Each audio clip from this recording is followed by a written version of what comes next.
कभी-कभी कुछ काम ऐसे होते हैं जो कि अगर हम पूरा-पूरा दिन भी लगे रहें ना, तब भी हम उन कामों को नहीं समेट पाते। और कभी किसी दिन ऐसा होता है, थोड़ा-सा ही टाइम देने के साथ ही हमारे वो काम ना झटपट से हो जाते हैं। जी हाँ, मॉर्निंग का टाइम एक ऐसा टाइम होता है कि जहाँ अगर हम फ़जर के बाद 1 घंटा अपना प्रोडक्टिवली गुज़ार देते हैं ना, तो वहाँ पे हमारे घर के जितने भी काम होते हैं, वो टाइमली होते रहते हैं।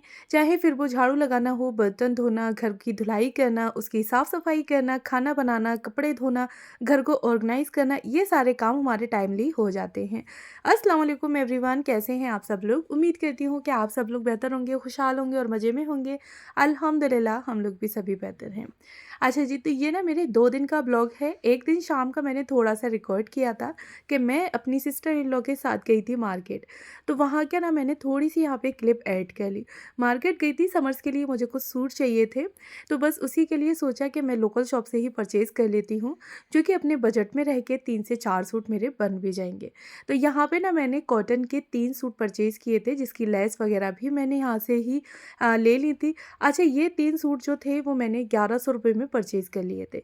नेक्स्ट वीडियो इंशाल्लाह आप लोग के साथ ज़रूर शेयर करूँगी। अच्छा, इस वीडियो के लास्ट में भी मैंने एक सूट आप लोग के साथ शेयर किया है, तो उसको देख के मुझे बताइएगा ज़रूर कि कैसा लगा। जी, अब चलते हैं हम अपने टॉपिक की तरफ कि मॉर्निंग में फ़जर की नमाज़ के बाद अगर आप अपना 1 घंटा जो है वो अच्छे से गुज़ारती हैं, तो वहाँ पे आपके घर के जितने भी काम हैं, वो ऐसे झटपट से होते चले जाएँगे कि आपको पता भी नहीं चलेगा कि आपने अपने घर के कामों को किस तरह से और कैसे मैनेज किया है। अगर वहीं हम लोग सुबह के टाइम पे थोड़ा-सा लेट हो जाते हैं, तो हमारे घर के जितने भी काम होते हैं ना, वो धीरे-धीरे करके लेट होते चले जाते हैं। फिर हम पूरा दिन उन्हीं कामों में लगे रहते हैं। फिर शाम में थक हार के लगता है कि कितने भी काम कर लो, लेकिन घर के काम हैं कि ख़त्म होने का नाम नहीं लेते। तो मॉर्निंग में फ़जर के टाइम पे उठने की अपनी आदत बनाएँ, नमाज़ अदा करें और नमाज़ के बाद फिर आपने जो भी अपने छोटे-मोटे से कामों को देखना है, वो देख सकती हैं। तो यहाँ पे सबसे पहले मैं कोशिश करती हूँ कि जो भी चीज़ें बिखरी हुई पड़ी हैं, तो उनको उठा के उन्हीं की जगह पे रख दूँ। जैसे कि घर जो है वो कम से कम 50% तक साफ़-सुथरा और ऑर्गेनाइज़ लगने लगे। अच्छा, हमने घर के झाड़ू-पोंछा कितनी भी कर लें, लेकिन अगर चीज़ें घर की बिखरी हुई पड़ी हो ना, तो घर हमारा बिल्कुल भी साफ़-सुथरा ऑर्गेनाइज़ नहीं लगता।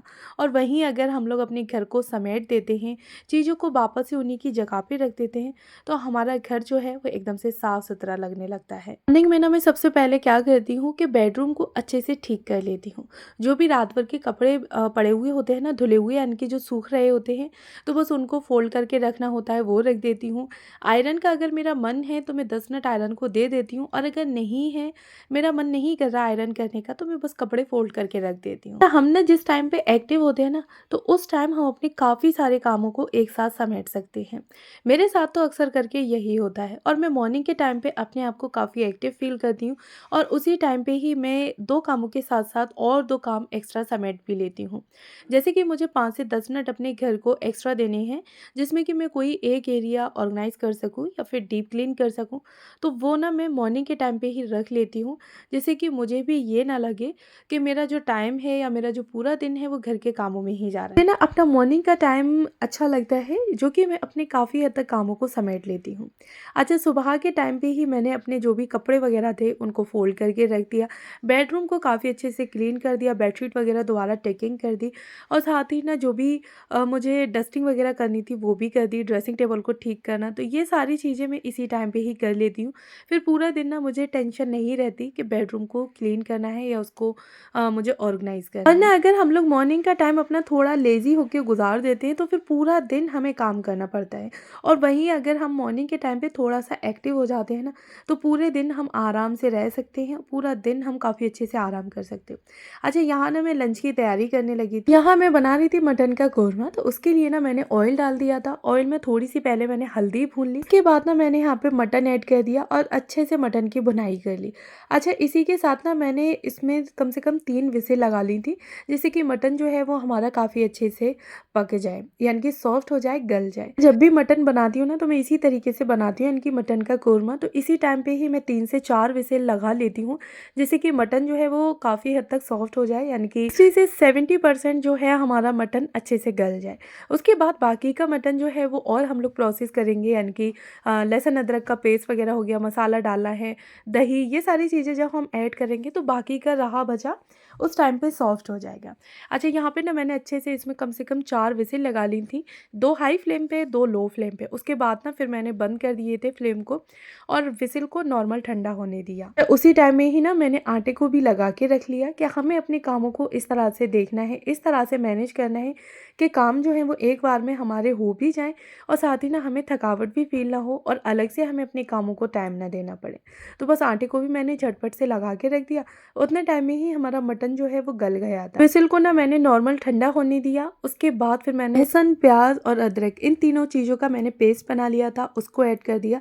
साथ ही ना फिर मैंने अपने टेस्ट के अकॉर्डिंग यहाँ पे मसाले ऐड कर दिए, धनिये और लाल मिर्ची। अच्छा, हल्दी हम पहले ही ऐड कर चुके थे, तो हल्दी आपने नहीं इसमें ऐड करनी है क्योंकि हल्दी के साथ ही हमने मटन को यहाँ पे भूना था। तो फिर इन सारे मसालों को मैंने ऐड कर दिया, साथ में ना नमक डाल दिया और अच्छे से इसको भुनाई करनी है। तो लो फ्लेम पे ही मैंने फिर से इसको रख दिया था, जिससे कि थोड़ा-सा जो और हमारा मटन रह गया है गलने के लिए, तो वो गल जाएगा। अच्छा, मैं पिछली बार अभी मार्केट से जो मटन का मसाला था वो लेकर आई थी, आप लोग के साथ शेयर भी किया था। तो बस वही मैंने यहाँ पे लगभग 1 टेबलस्पून डाल दिया है कि देखते हैं इसका टेस्ट कैसा होता है। लेकिन पकने के बाद ना इसका टेस्ट काफ़ी अच्छा था। अच्छा, नमक वगैरह डाल के लो फ्लेम पे मैंने इसको रख दिया था पकने के लिए, यानी कि थोड़ा और सॉफ्ट होने के लिए, जिससे कि मटन जो है वो हमारा काफ़ी अच्छे से सॉफ्ट हो जाए। आज ना मैं कुकिंग दोपहर के टाइम पे कर रही थी क्योंकि बच्चों को जाना था स्कूल और उनकी स्कूल टाइमिंग जो थी वो आज दोपहर के टाइम की थी। क्योंकि आज ना बच्चों के स्कूल में प्रोग्राम था, एनुअल फंक्शन, तो बस उसी की मैं तैयारी कर रही थी। तो यहाँ पे खाना मैंने बना के रेडी कर लिया था, साथ ही ना मैं बच्चों को भी रेडी करती जा रही थी। उनका जो लंच बॉक्स वगैरह रेडी करना था वो भी रेडी कर दिया, बच्चों को भी रेडी कर दिया और साथ ही बाटल वोटल वगैरह भर के बच्चों को फिर मैंने इस टाइम तक निकाल दिया था स्कूल के लिए। अच्छा, कोरमा जो था वो काफ़ी अच्छे से बन के रेडी हो गया था। थोड़ा-सा मैंने यहाँ पे गरम मसाला ऐड कर दिया और उसके बाद मैंने जो रोटी थी ना वो भी इसी टाइम पे ही बना के रख ली थी कि जिससे फिर बार-बार मुझे झंझट ना करना पड़े, यानी कि बार-बार मुझे खाना ना बनाना पड़े। किचन का जो काम है वो मैं कोशिश करती हूँ कि एक बार में ही समेट के रख दूँ। बच्चों के लंच बॉक्स के लिए जब मैंने पराठे बनाए थे तो उसी टाइम पे ही मैंने रोटियाँ भी बना के रख ली थी। बच्चों के निकलते ही फिर बस खाना खाया, खाना खाने के बाद फिर थोड़ा-सा जो मुझे घर की हालत थी उसको समेटनी थी। क्योंकि बच्चे घर में हों और घर बिगड़े ना, तो ऐसा तो हो ही नहीं सकता। यहाँ पे ना फिर थोड़ी जो चीज़ें थी उन्हें मुझे ऑर्गेनाइज़ करना था, यानी कि उठा के उसी की जगह पे रखना था। तो बस सोफ़े को ठीक किया, जो भी रिमोट वगैरह थे उठा के उसी की जगह पे रख दिया। क्योंकि घर की चीज़ें अगर हम लोग उसी की जगह पे रख देते हैं ना, तो हमारा घर काफ़ी हद तक सिमटा हुआ साफ़-सुथरा लगने लगता है। वहीं अगर हम लोग घर की जो झाड़ू पोंछा बर्तन हो गया उसको कितना भी कर दें, लेकिन फिर भी घर हमारा सिमटा हुआ नहीं लगता। तो घर को समेट दिया, उसके बाद किचन में जो भी मैंने कुकिंग की थी उसके बाद ना किचन को भी काफ़ी अच्छे से क्लीन कर दिया। क्योंकि जब हम अपने कामों को हाथ के हाथ समेटते चलते हैं तो हमारे घर के जो काम हैं वो काफ़ी हद तक कम भी हो जाते हैं। साथ ही फिर हमें भी ऐसा नहीं लगता कि पूरा पूरा दिन हम अपने घर के कामों में ही लगे रहते हैं और काम हैं जो कि कभी ख़त्म होने का नाम नहीं लेते। अच्छा, पहले मेरे अंदर भी ये हैबिट नहीं थी। मैं सोचती थी कि जब हम घर की क्लीनिंग करेंगे ना, उसी टाइम पे ही मैं सारे कामों को एक साथ देख लूँगी। तो मुझे मॉर्निंग के टाइम पे बहुत सारा टाइम लग जाता था घर को साफ़ सुथरा करने में और फिर लास्ट में ये होता था कि शाम होते-होते तक मेरा घर इतना बिखर जाता था कि मुझे भी बुरा लगता था। फिर वही कि मॉर्निंग में बहुत सारा टाइम देना है। लेकिन जब से मैंने ये हैबिट अपनाई है कि जो भी काम मुझे दिख रहा है और उसको उसी की टाइम पे ही उसी जगह पे ही रख दिया, तो मॉर्निंग जो है वो मेरी काफ़ी हद तक ईज़ी हो जाती है। अच्छा, बच्चों को निकाल दिया था स्कूल के लिए और घर को भी अच्छे से समेट दिया, थोड़ा रेस्ट ले लिया। उसके बाद ना फिर मैं सूट को सिलने के लिए बैठ गई थी, यानी कि स्टिचिंग मुझे खुद ही करनी थी सूट की। तो बस जल्दी से कटिंग की, कटिंग करने के बाद थोड़ा-सा रेस्ट लिया और फिर झटपट से बैठ गई मैं सिलाई करने के लिए। सोचा था कि आज शाम तक मैं जब भी बच्चों के स्कूल जाऊँगी प्रोग्राम में, तो पूरे सूट की ना अच्छे से जो स्टिचिंग है वो मैं कर लूँगी। मैं 3 कॉटन के सूट लेकर आई थी जो कि समर्स के लिए मुझे चाहिए थे और इस टाइम पे जो भी मेरे पास सूट है ना वो सारे अस्तर के हैं और पहनने का बिल्कुल भी मन नहीं होता। तो ये 3 सूट लेकर आई थी, जिसमें कि एक सूट आप लोग ये देख रहे हैं और एक सिंपल है, एक कॉटन का और है जो कि इसी तरह से प्रिंटेड है। अच्छा, तीनों सूट ही मेरे 1100 रुपये में लगभग आ गए थे, जिसमें कि लेस भी मैंने इसी के साथ ही खरीद ली। बजट को मेंटेन करने के लिए हमें कभी कभी ना ब्रांड से बाहर भी निकलना पड़ता है। अगर हम हर एक चीज़ में ब्रांड कॉन्शियस हो जाएंगे तो शायद हमारा जो बजट है वो इतने अच्छे से मेंटेन ना हो पाए। तो बस लोकल शॉप से मैंने कुछ जो कपड़े थे वो परचेज़ किए और घर पे खुद ही स्टिचिंग कर ली। तो यहाँ पे ना स्टिचिंग के भी पैसे बच गए और साथ ही ना काफ़ी अच्छा सूट बन के रेडी हो गया था। नेक्स्ट वीडियो इंशाल्लाह मैं इस सूट का पूरा लुक आप लोग के साथ ज़रूर शेयर करूँगी। 400 का ना इसका कपड़ा आ गया था और लगभग 4 से 50 की मतलब 50 रुपए की जो लेस थी वो आ गई थी।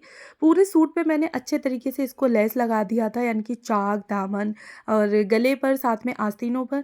तो सूट सिल के ना काफ़ी अच्छा लग रहा था। लग रहा नहीं था कि ये मेरे 500 रुपए का जो सूट है वो बन के रेडी हो गया। अच्छा, सिर्फ यही एक सूट था जो 500 रुपए का था, बाकी के जो 2 सूट थे वो मेरे 350 में बन के रेडी हो गए थे, यानी कि 350, जिसमें कि मैंने साथ में लेस भी ली थी। अच्छा, उसके बाद आज बच्चों के स्कूल में था एनुअल फंक्शन, तो वहाँ पे जाना ज़रूरी था, जिसमें कि दानिन और मीराब दोनों बच्चों ने पार्टिसिपेट किया था। तो दानिन ने, जो ये सॉन्ग चल रहा है इस पे दानिन ने पार्टिसिपेट किया था। अच्छा, बच्चों के स्कूल में जब भी कोई प्रोग्राम हो या कोई भी जो मीटिंग वगैरह होती है, पेरेंट्स मीटिंग, तो वहाँ पे आप लोगों को ज़रूर जाना चाहिए। इससे ना जो बच्चों की हौसला अफजाई होती है वो होता है, साथ ही ना उनका जो कॉन्फिडेंस लेवल होता है वो भी डेवलप होता है। अगर कोई शिकायत है या फिर आपने कोई शिकायत करनी है तो वो भी अगर टाइम टू टाइम आप स्कूल जाते रहेंगे तो आपको पता चलता रहेगा। अच्छा, प्रोग्राम काफ़ी अच्छा हुआ था स्कूल का। मतलब काफ़ी सारे पेरेंट्स थे, आए थे, सभी बच्चों के पेरेंट्स आए थे। और ये जो सॉन्ग चल रहा है इसमें ना मीराब ने पार्टिसिपेट किया था। प्रोग्राम जो था वो लगभग 10 साढ़े 10 बजे तक चला था, यानी कि प्रोग्राम तो काफ़ी लंबा चला था, लेकिन हम स्कूल में 10:30 बजे तक रुके थे। 10 बजे के टाइम पे मीराब का लास्ट प्रोग्राम हो गया था। उसके बाद फिर हम लोगों ने खाना खाया, खाकर ना फिर हम लोग वहाँ से निकल आए थे। अच्छा, भीड़ भी काफ़ी अच्छी खासी थी और बहुत बड़ा एनुअल फंक्शन था, काफ़ी अच्छा लगा। फर्स्ट टाइम है तो प्लीज़ मेरे चैनल को ज़रूर सब्सक्राइब